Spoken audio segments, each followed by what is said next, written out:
A tasting of dark roast today.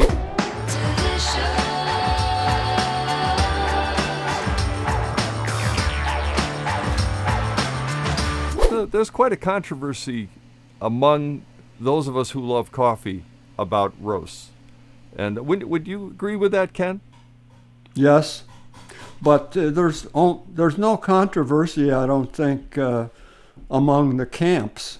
People who are into the lighter roast camps are convinced that dark roasts are evil, and the people who love dark roasts feel that they're being overlooked, or else they just defiantly go in and drink their dark roast. So there's a kind of a polarization that no one really discusses. They just sort of, the roasting companies negotiate it somehow.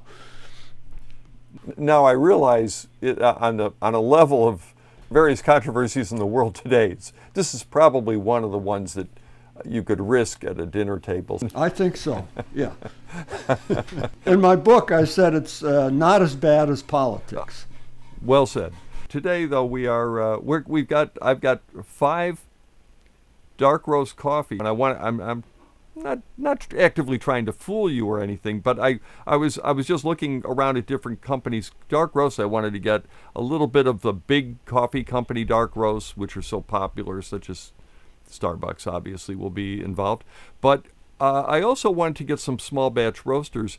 But I found that the definition of dark roast is not always consistent. Am I looking in the wrong places, or? Well, absolutely correct. I mean, the language around darkness of roast is a complete mess. In fact, I would say offhand that it's useless, because I did a little study in which I looked at the Agtron, which is a machine way of reading roast color, and with what we call the third wave, or some of us call the third wave roasters, those who like to roast light, and their dark roast was almost exactly the same as Starbucks light roast. You follow what I mean? Oh yeah. Somebody who goes into a smaller roaster shop or goes online may find that the dark roast is maybe fairly similar to a Starbucks blonde or lighter roast. And then if you go darker from there, where the smaller shops or the smaller roasters or third wave roasters don't go, then it gets even more confusing. So at Coffee Review, we've had roasts come in that say dark roast, that a dark roast lover who really likes dark roasts would not be pleased with. I don't think. I would agree with you. And a couple of times I tried, I went into cafes just to see what they had, and I would say, give me the darkest roast coffee you do. And I'm sure I ran into a couple of third wavers, and they literally, what they gave me tasted like just a little on the dark side, what I would call a regular light roast coffee, or and then the other, no dark roast though taste that I could get at all. None of the so-called burnt taste, and I realized not everyone would agree with that term, but one of the samples we have is from a dark roast, small batch purveyor, and I will say, yeah, this was as a dark roast as I could imagine. The turning point on roasts, which is widely understood, is called in the roasting world, is called second crack. Just very briefly,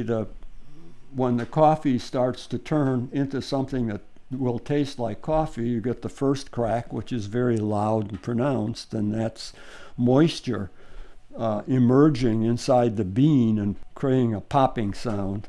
And then there's a silence after that dies down, and all through that silence, through the first popping and through the silence, those are definitely medium roasts, light to medium roasts.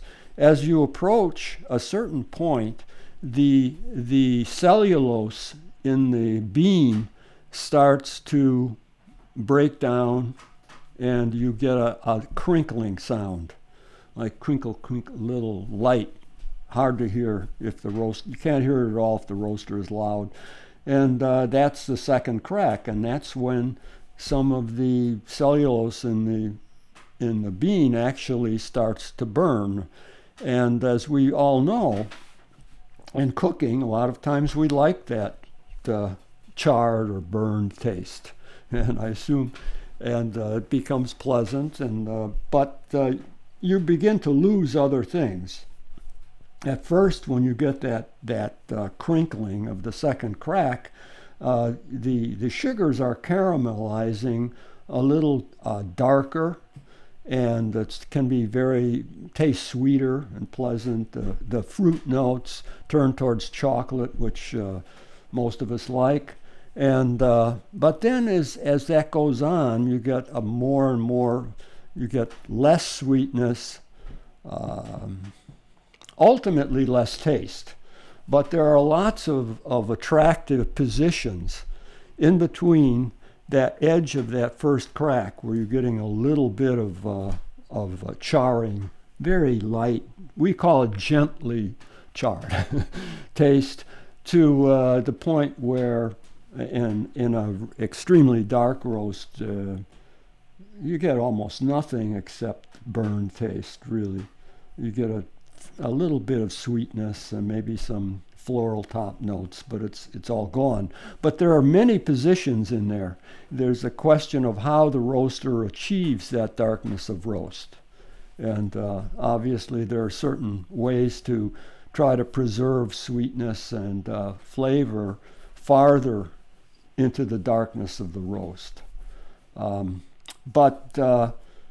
So that's a picture. Most of the third wave roasters, they try to keep I think around a couple of dark roasts for the dark roast people, but it's a whole craft in itself doing the dark roasts.